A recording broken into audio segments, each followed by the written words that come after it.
Hey guys, it's Jen and I'm back with another wrap up. So today I'm going to be wrapping up books 6 through 10 that I have read in 2017. So the sixth book that I read this year was We Were Liars by E. Lockhart. So this book has been out for a while and I've heard so much about it. There was like so much hype around it when it first came out, so I was really excited to read it. So I finally got an audio copy from the library, so I decided to give it a listen to. So it didn't really stand up to the hype for me. I ended up giving it a 2.5 out of 5. I still liked it. I found parts of it very boring and slow going. Essentially what the story is about, like without any spoilers because I'm not going to spoil anyone, but what it is about is this girl who I can't even remember her name anymore. So the main character's family always goes to this island for their summer vacation, and then one summer something happened and the main character got hurt and they just never went back they just didn't go back for a few years. So this summer she's finally going back and she's trying to work through what happened because she has no memories of the accident or the incident that caused her to end up in the hospital for a while. So essentially, when she goes back, she's trying to work through this and figure it out, and people aren't supposed to tell her what happened because she has to work through it herself, because even if someone tells her, she just forgets about it, and it's just all a big hassle for everyone, and it upsets everyone to talk about. So there was like this big twist at the end. It's like I guess it's a mystery book. So there's a big twist at the end, which I didn't see coming. But because the book was so, like, I really enjoyed the twist, but because the book was so slow for me, I still rated it lower. It is, like, if it just wasn't, like, I don't know, maybe it was listening to the audiobook, but maybe not, because normally I don't have an issue with audiobooks, but it could have been that it just was slow because of that. But I have a feeling that even if I read this, I would have thought it was also slow just reading it from a physical copy. So it was a little bit disappointing for me. I think I might still recommend it if someone's looking for like that type of book. I might recommend it to them, but I probably won't go out of my way to recommend this one. And I am a little disappointed that the hype monster worked it up for me and it let me down. The seventh book that I read this month is the only physical book that I have here, and that is Graceling by Kristen Cashore. I have had this book since 2012, and I've been wanting to read it, and I just haven't got around to it, so I finally read it. I finally read this, and I really enjoyed it. I gave it a 4.5 out of 5. I love the world. This one is about a girl named Katza who has a killing grace. That's in the thing. So essentially what a grace is someone has like people who are gracelings have 2 different colored eyes, and then they have some sort of grace that reveals itself, and they're exceptionally good at that thing. And it can be something ridiculous like swimming, like something just, well, I guess swimming's not ridiculous. It could be something minor like drawing or something like that, like something that's not going to be super useful, but Katza's is a killing grace, so she is exceptionally good at killing people. So she is essentially used as an assassin because all the Gracelings are given to all children who's like when they're first born, their eyes are the same color, but if their eyes change color, they're given to the king. Gracelings are the king's property, so she was obviously given to the king, and she is his property, and he makes her an assassin, because what else do you do with someone who has a killing grace? But I really enjoyed this. There is a romance in it. There's another Graceling who she meets and becomes friends with, and it's kind of like, I don't know, there's some good revelations in this, and I really like where the story went, and I couldn't wait to read the next one, even though I know that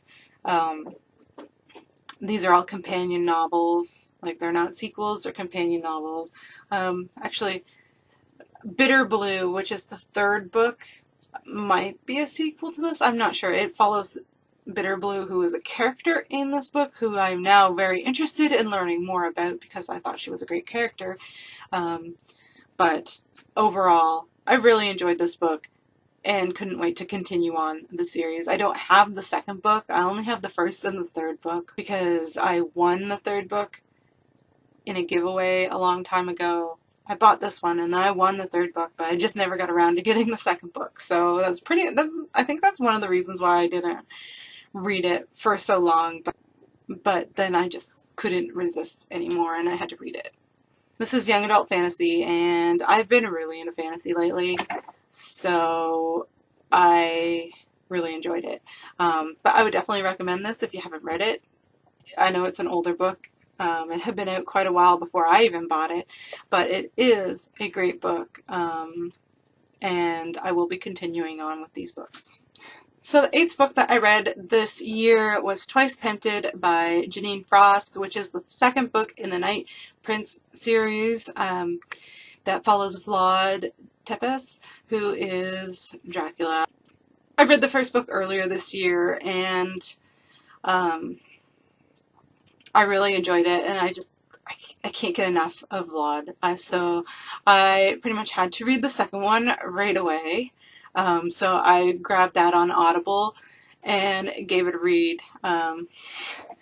It is again narrated by Tavia Gilbert, who narrates all of Janine Frost's books, I believe, on her audiobooks, and I just really enjoyed it. I don't really want to go into a whole lot of detail because this is the second book in the series, but oh my god, it was just really freaking good, and I pretty much need to get the third book. I don't have it yet, but I really need to get the third book and read that so that I'm ready for the fourth book when it comes out this month, because it is coming out in February, and I need it. I'm just probably going to fly through this series this year, so that's a good thing because I'll finish a series. But it is just so good. If you're looking for smut, like something that's a little bit trashy, it's pretty much just like a paranormal romance mystery type of thing, kind of like the Sookie Stackhouse books, but better in a way. Like, I want to say these ones are better. Like, I really enjoyed the Sookie Stackhouse books, but I think I enjoyed these ones even more. They're just so good, and God, I cannot wait to find out what happens next, because something happened in this book that was just so amazing, and I'm glad it didn't, like, no one was beating around the bush and it just happened. So yeah, and of course Cat and Bones show up in this one as well. I think they show up in most of like the little side books at some point. But yeah, 5 out of 5. Definitely reading the next book soon. Probably going to buy it with my Audible credit this month. Yeah, so I can't wait to read that. And definitely recommend this series as long as you're older, because there is sex in it, because it is like paranormal romance. So yeah. The 9th book that I read was Fire by Kristen Cashore.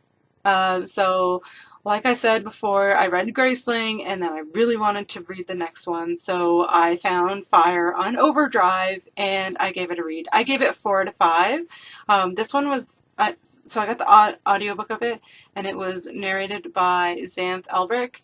Now, this one doesn't follow the same story. It's actually in a different kingdom of the same universe. And in this kingdom, they don't have Gracelings, but they have things called monsters. that they call monsters, and these monsters are like regular creatures that are usually brightly colored. So like they'll have like a purple horse or like a green rabbit or something like that, and they are monsters and they feed on other monsters. So they are attracted to and feed on other monsters.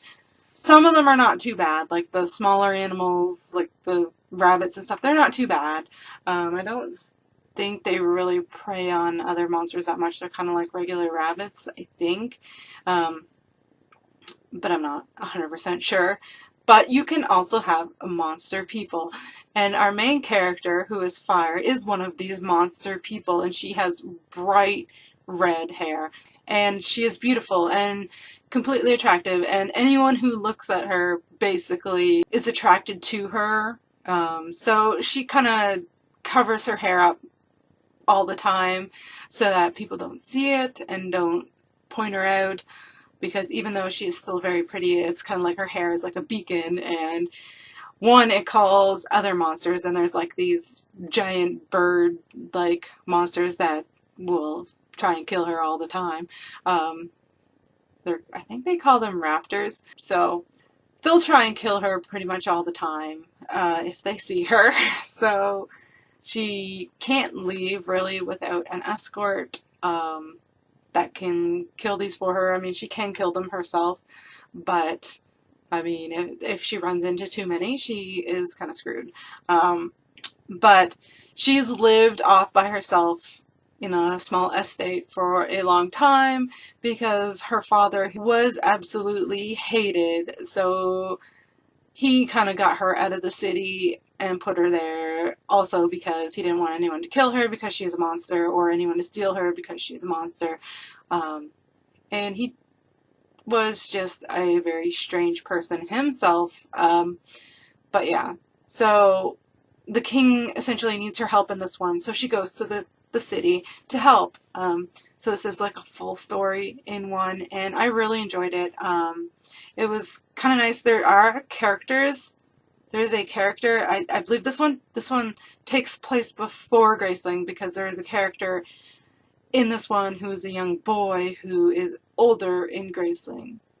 So it's really interesting to see that, and I really enjoyed it.